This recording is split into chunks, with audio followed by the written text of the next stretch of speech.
name of the Father, and of the Son, and of the Holy Spirit. Christ is in our midst. He is no shall. Brothers and sisters, yesterday evening, at the Vespers service, there was a young man here who had never been here before. And after the service was over, I spoke to him for a few minutes, and he told me that he had never been to an Orthodox church before. So he wanted to know, what was going on here. And, I've been getting these questions so many years now, you think I get good at it, but it's never easy. Because, you don't really know exactly what the person's thinking and what the extent of their knowledge is.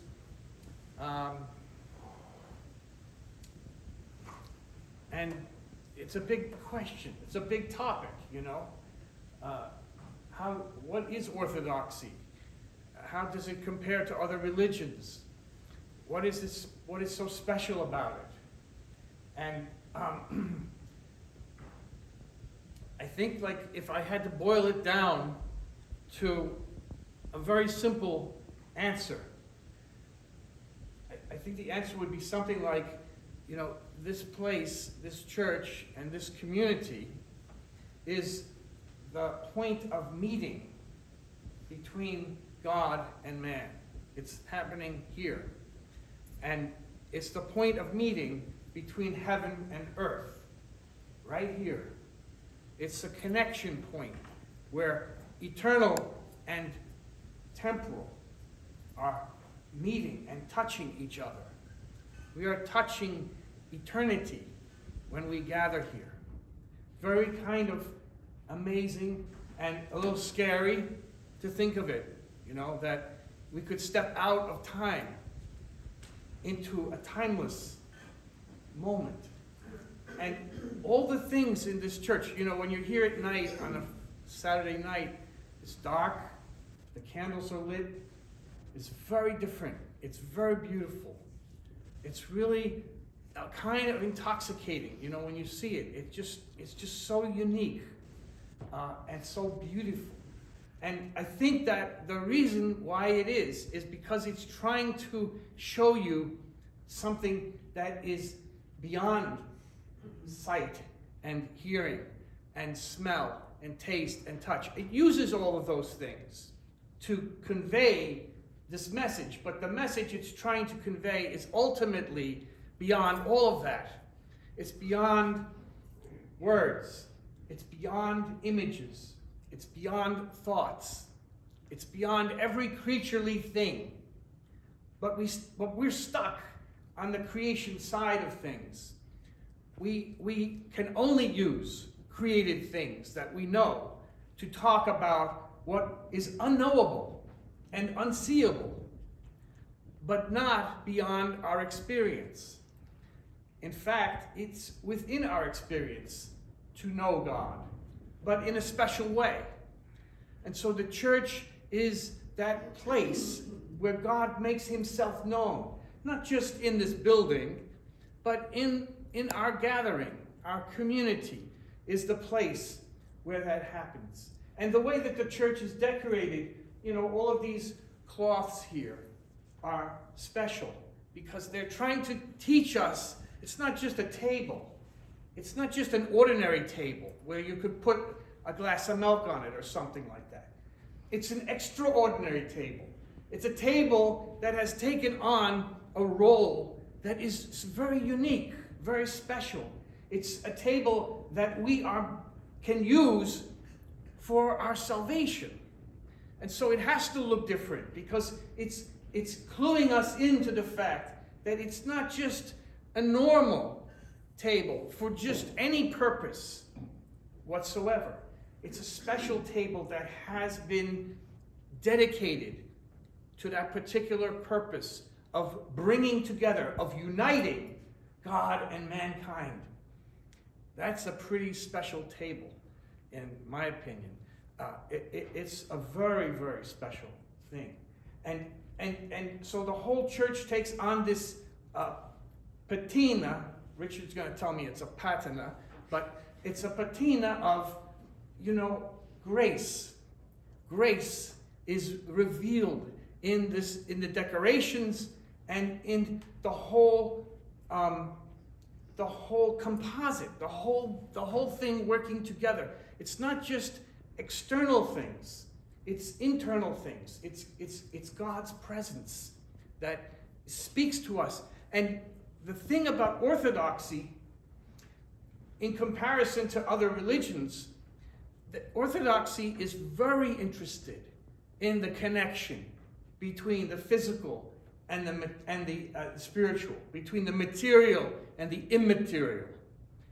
Orthodoxy is fascinated by that and very well aware of the fact that when we come in here, we don't leave our bodies in our cars. We bring them with us. It's for convenience sake that we do that.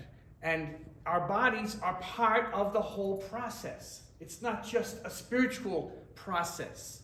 It's a material process as well. When we meet God, you see, we are not just changed spiritually.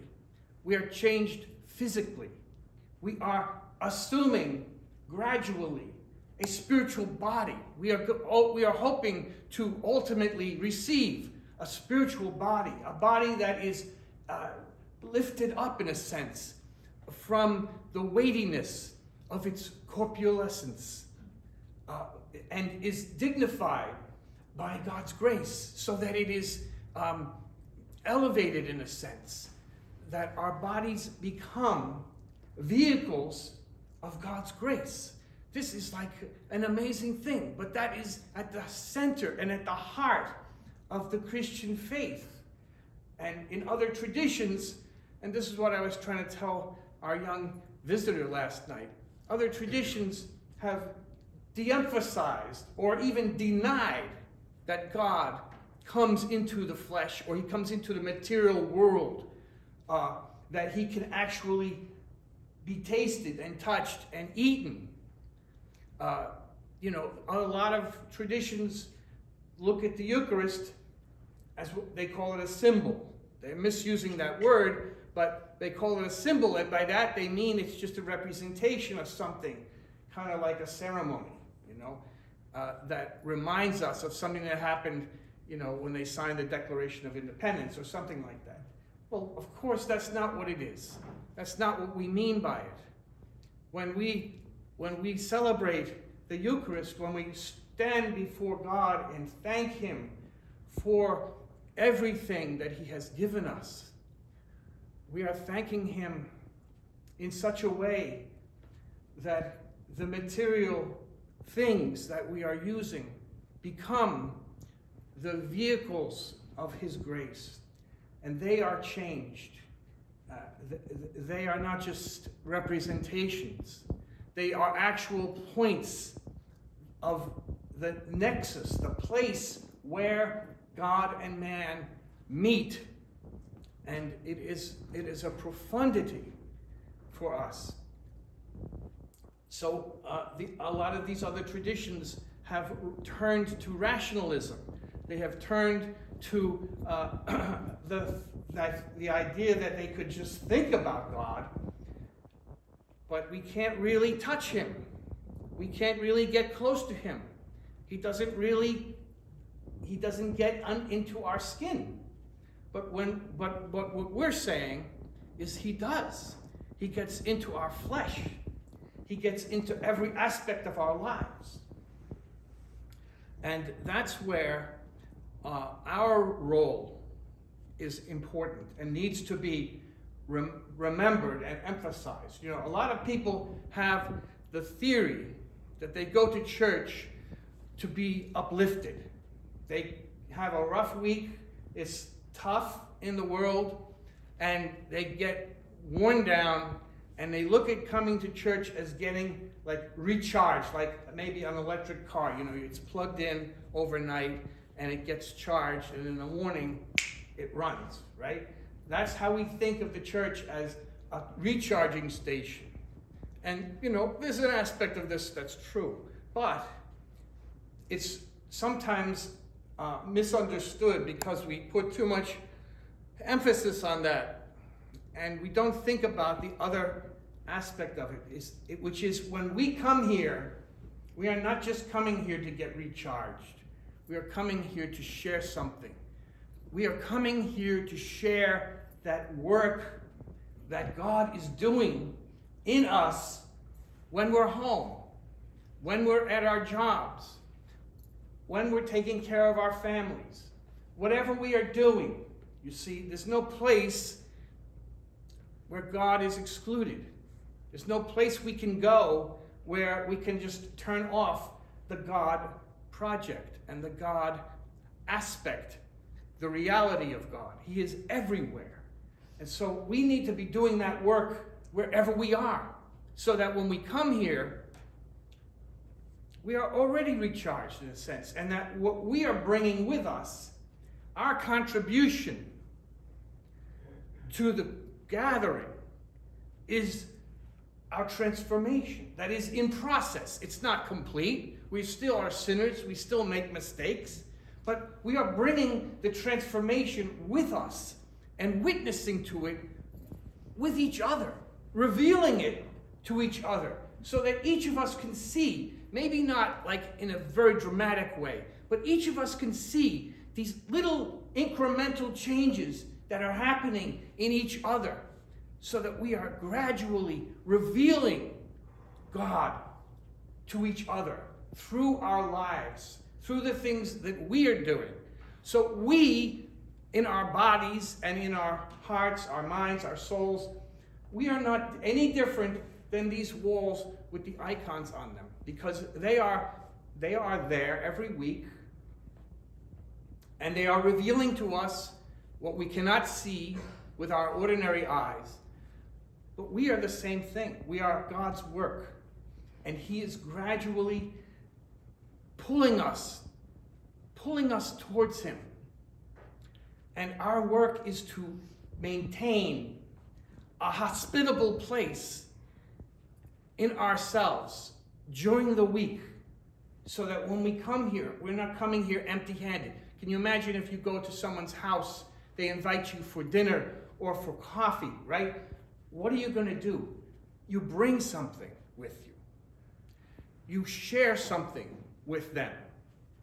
You don't want to put the whole burden on them. You don't want to show up empty-handed. So it's just polite.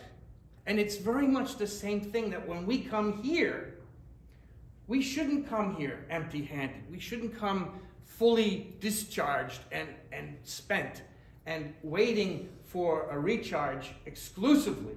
But rather, we should come here rested, having thought and prayed and been filled with wonder at home and at work and wherever we have to go, so that we have a gift that we can share. And that is the very, very beautiful thing about Orthodoxy, that towards the end of the anaphora, the prayer of lifting up, the priest raises the gifts on the discourse and the chalice, and he says, "Thine own of thine own we offer unto thee, on behalf of all and for all." And and when he's doing that, it's the bread and wine that he's lifting up, but he's also lifting up all of our lives, all of the things that we are doing, all of the things that we are suffering, all of our problems, all of our struggles, all of our knowledge and of our love and of our hope and our dreams. All of these things are on that discourse, in a sense. And he is asking God to receive them and to sanctify them, to bless them. So that's our part, and if we forget that part, that aspect that we have to do, then we have diminished the gathering, because the gathering is supposed to be full and vibrant and really wealthy with God's grace. We have received everything that we need. We are not paupers. God has not left us alone. He has given us such immense and abundant gifts. And the gathering is a realization, a recognition of that abundance and a celebration, and ultimately a thanksgiving. Amen.